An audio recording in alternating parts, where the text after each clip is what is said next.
गरीब अवाम रुल के मर रही है, गरीब अवाम को सुनने वाला कोई भी नहीं है। उसके बाद मुनीफ फारूक जो शराइत इमरान खान के सामने हैं, अगर वो मानेंगे तो इनके लिए हालात पैदा हो सकते हैं, जेल से बाहर निकल सकते हैं, मगर इक़्तिदार में वापस अभी मुमकिन नहीं है। लेकिन अगर मामला हल ना हुए तो ये मुनीफ फारूक ने बात की है कि अगर इमरान खान इस जो ये निज़ाम और ये रियासत ऊपर बैठी है इनके साथ डील कर ले, इनके साथ समझौता, इस मुल्क का समझौता कर ले, इनके साथ डील कर ले, अपने अपने नज़रिए से पीछे आ जाए, इस मुल्क का समझौता कर ले, तो आज इमरान खान जेल से बाहर होगा। एक और इनका ताऊ साफ़ी ये मान चुका है, उससे ये एक्सेप्ट कर लिए कि अगर आज इमरान खान पाकिस्तान की निज़ाम, पाकिस्तान की रियासत के साथ बैठ जाए, उनके साथ डील कर ले, तो आज इमरान खान हम सब के दरमियान के अंदर मौजूद होगा और इमरान खान के लिए हालात बेहतर हो जाएंगे। लेकिन इमरान खान ने दो टोक अल्फाज में कहा कि मैं अपने मुल्क का कभी समझौता नहीं करूँगा, मैं अपने मुल्क की कभी डील नहीं करूँगा, मैं अपने मुल्क को बिकने नहीं दूंगा, मैं अपने मुल्क को, अपनी मुल्क की कौम की आवाम को किसी वक्त के फ़िरौन यजीद के सामने ना नहीं झुकने दूंगा, ना मैं एक वक्त के यजीदों फ़िरौनों के सामने कोई डील करूंगा, ना झुकूंगा। ये इमरान खान का दो टोक और वाज़ेह पैगाम है।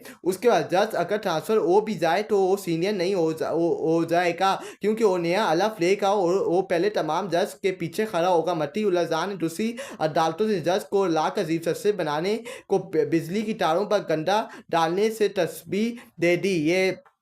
ये मतीउल्लाह जान ने बात की कि जो इस्लामाबाद हाई कोर्ट के अंदर नए जजों को तैनात किया गया, ये मकसद नहीं है, ये मतलब नहीं है कि नए जज आएंगे और सीनियर जज से आगे निकल जाएंगे, वो उनसे बढ़ के चीफ जज से उनको बना दिया जाएगा, ऐसा नहीं हो सकता।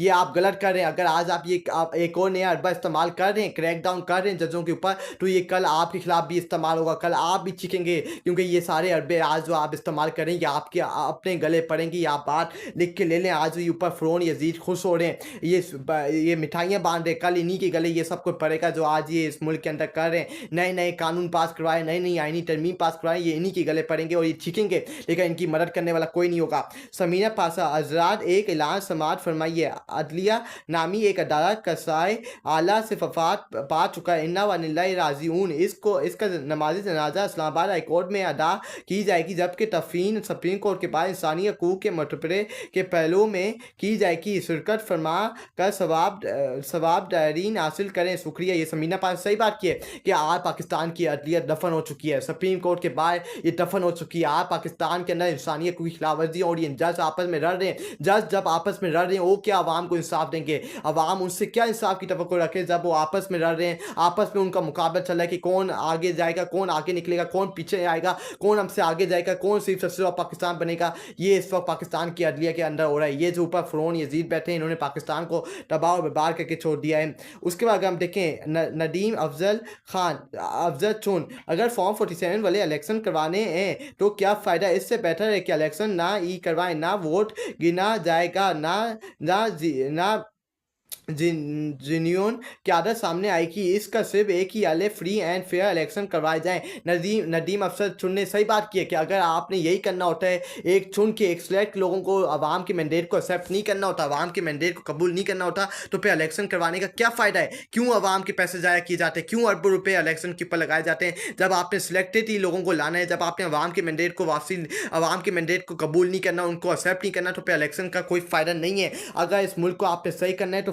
आपको फेयर एंड फ्री इलेक्शन करवाने होंगे और आवाम के मुंतखब नुमाइंदों को इस हुकूमत देनी होगी, अगर आपने इस मुल्क को सही करना है। उसके बाद अगर हम देखें 27 साफ़ियों की लिस्ट तैयार कर ली गई है और इनके खिलाफ केसेस पहले से तैयार हो गए हैं। डॉक्टर यास्मीन रासर के खिलाफ सोशल मीडिया पर कैंपेन के पीछे कौन है? जुनैद अकबर के बयान पर हुकूमत को परेशानी है, IG KPK तब्दील होने की वजह जुनैद अकबर खान, जुनैद सलीम का दावा। ये 27 साफ़ियों के खिलाफ जो क्रैकडाउन, ये मैंने पहले ही बता दिया था जब ये पैका एक्ट मंजूर हुई थी, ये मैंने आपको पहले ही बता दिया था, अपनी कौम को मैंने पहले ही बता दिया था कि ये पैका एक्ट साफ़ियों के ऊपर क्रैकडाउन के लिए इस्तेमाल की जाएगी। साफ़ियों के ऊपर बदतरीन क्रैकडाउन होगा, जुल्म और जबर होगा, इंसानी हकूक़ की खिलाफ वर्जी होगी। और ये बात आप लिख के ले लें, इन्होंने अभी से तैयारियां मुकम्मल और साफ़ियों के नाम लिखे हुए हैं, उनको किस तरह उठाना है, किस तरह उनको बंद करवाना है, उनके मुंह के ऊपर ताले लगाने हैं, उनके खिलाफ क्या क्या कार्रवाइयाँ करनी, इन्होंने पहले से तैयार करके लिस्टें तैयार करके रखी हुई हैं।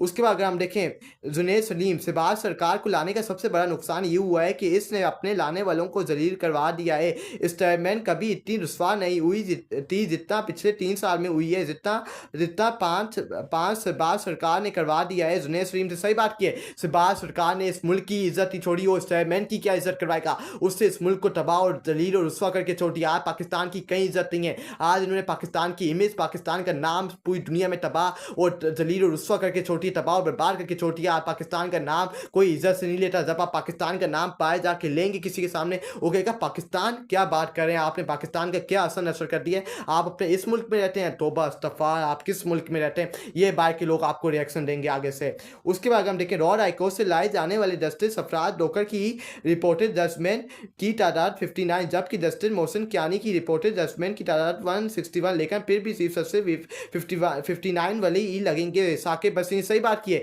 आप बस डिफरेंट देखें कि जो लॉर्ड हाईकोर्ट से लाए जाने वाले जज हैं सरफराज डोकर, उनकी जो रिपोर्टेड जजमेंट है वो 59 है, और जो जब से सीनियर 3 जज हैं इस्लामाबाद हाई कोर्ट के जस्टिस मोहसिन कियानी, उनकी रिपोर्टेड जजमेंट की तादाद 161 है, लेकिन चीफ जस्टिस वही होगा जिसकी रिपोर्टेड जजमेंट 59 है। क्या बात है। पाकिस्तान की निज़ाम, पाकिस्तान की रियासत को सल्यूट देना चाहिए इस बात के ऊपर।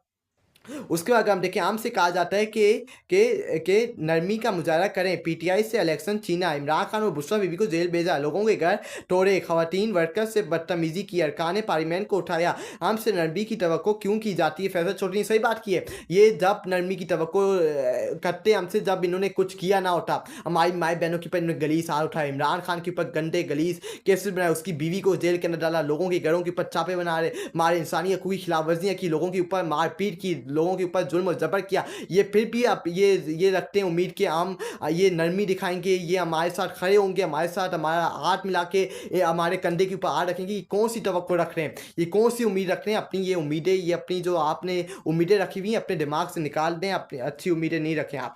अदनान आदिल, पाकिस्तान में ताकत के 2 बड़े मरकज़ हैं, रियासती अदारे और इमरान खान। ये अदनान आदिल ने कहा है कि पाकिस्तान में इस वक्त ताकत के 2 बड़े मरकज़ हैं, और एक रियासती अदारे और दूसरा इमरान अहमद खान न्याजी जिसका नाम है। उसके इमरान खान की चाल कामयाब, हुकूमत की मुस्कुराहट के लिए मिनटें टले। इमरान खान को हुकूमत को मुस्कुराहट की बत्ती के पीछे लगाए रखा।